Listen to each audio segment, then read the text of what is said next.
सभी एक दोनों हाथ उठाकर जयकारे के द्वारा हाजिरी लगाए। सभी माताएं बहनें व सज्जन पुरुष दोनों हाथ उठाकर जयकारा लगाएंगे।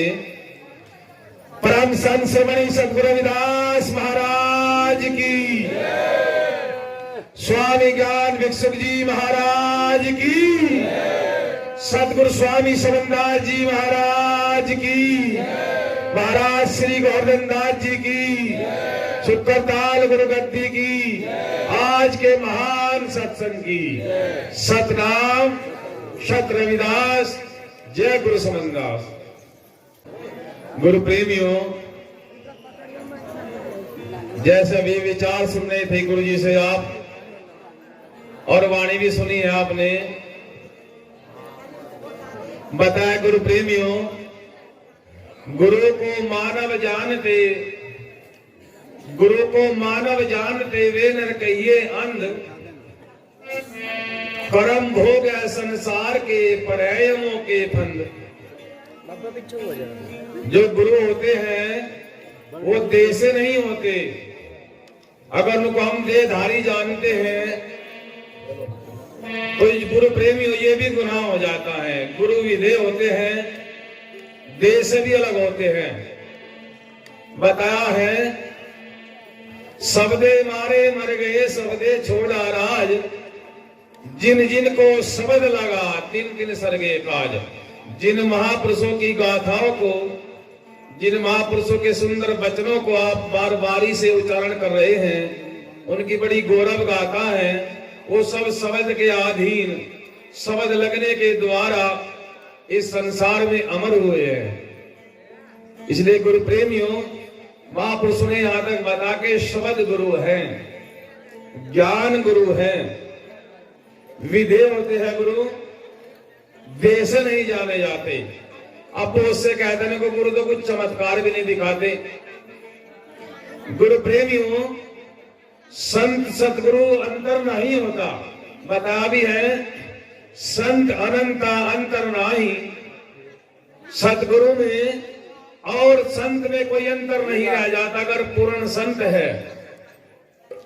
संत सो जानिए जिसके स्वार्थ का अंत, जिसके अंदर का स्वार्थ समाप्त हो गया, स्वार्थ मिट गया, वो अपने गुरु में लय हो गया, वो अपने गुरु में एक रूप हो गया। भिन्नता खत्म हो गई, दूरियां खत्म हो गई, वो एक रूप हो गया।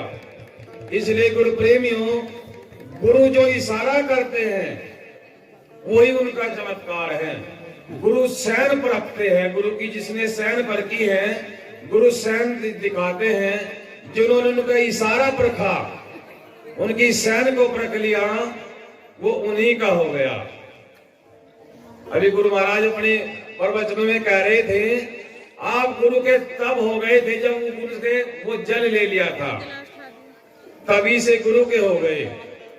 हम सब के अंदर सतगुरु समनदास जी का शब्द है। हर एक मानव के अंदर, हर एक महिला के अंदर रोम रोम में जैसे खून है, ऐसे वो सत्ता, वो पावर जिनको हम विदे कह रहे हैं, सतगुरु स्वामी समनदास जी, वो देह रूप से नहीं, शब्द रूप ही हमारे सब के अंदर है। समझने की देर है बस। जिसने उसको जान लिया, गुरु की होती है सीख, गुरु की होती है सैन, गुरु का होता है इशारा। आपने देखा होगा बहुत बार गुरु जी को बताते हुए, आप वीडियो में भी देखते हैं नेट के माध्यम से, गुरु जी बताते हैं को भजन कैसे किया जाए, गुरु जी भजन कैसे करे। तो गुरु जी एकांत में मुंह बंद कर कर बैठ जाते थे, देखा होगा आपने। एकांत बिल्कुल शांत होकर बैठ जाते थे, उनको ऐसे बैठा करो। उस समय पर न कोई मंत्र बताया, ना किसी प्रकार की कोई क्रियाक्रम तंत्र बताया, सिर्फ अपने आप में उन्होंने गुम किया, शांत हो गए। वो सैन है गुरु की, वो परख है गुरु की। जो सैन को परख लिए, जो सैन को जान लिया, वो गुरुमुख होता है। लाखों हजारों करोड़ों की भीड़ होती है गुरु के पास में, लेकिन सैन परखने वाला, सैन को जानने वाला, उनकी सीख को मानने वाला कोई बिरला होता है। और गुरु प्रेमियों, ये सब आप जानते हैं, जो गुरु की शरण पर रखते हैं वे अपने आप को मेट देते हैं। वे किसी प्रकार की मान बढ़ाई में नहीं रहते, किसी प्रकार की निंदा नहीं करते, कोई कटु वचन नहीं बोलते, किसी को दुख नहीं पहुंचाते, किसी प्रकार के अपने अंदर राग द्वेष ईर्षा निंदा नहीं रखते। वो सबको एक समान एक दृष्टि निहारते हैं। जो गुरु की शरण को परख लेते हैं वो गुरु का हो जाता है। इसलिए गुरु प्रेमियों, हमें गुरु क्या बनाते हैं? हमें गुरु क्या बना रहे हैं? हमें गुरु बनाते हैं पारस। पारस क्या होती है? पारस एक पथरी है, एक पत्थर है, एक पारस। वो ऐसा पारस होता है, अगर वो जंग में लगे लोहे को छू दे, जिस पर जंग लगा होता है, जैसे ये जीव रूप विकारों से भरा है। हम सब जीव नाना प्रकार के बंधनों से, नाना प्रकार के विकारों से लेतीमान हैं। और जब एक गुरुमुख गुरु का बनाया हो पारस इसको छू दे तो इसको भी निर्मल बना देता है, विकार रहित कर देता है। जैसे पारस की संग में हम किसी लोहे को लगाए, जब पारस से लोहे को छुआ जाता है तो लोहा सोना हो जाता है, कंचन बन जाता है।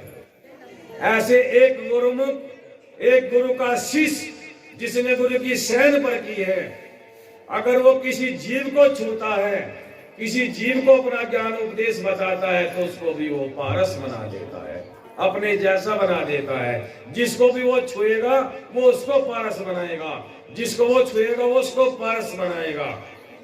इसलिए गुरु प्रेमियों, गुरु जो हम सबको बनाना चाहते हैं, पारस बनाना चाहते हैं, और उसको बनाने के लिए गुरु ने रात दिन एक एक समय ऐसा दिया है, एक एक सेवक को, एक एक भगत को ऐसा समय दिया कि पूरी पूरी रात एक एक सेवक को समझाने में लगाया है।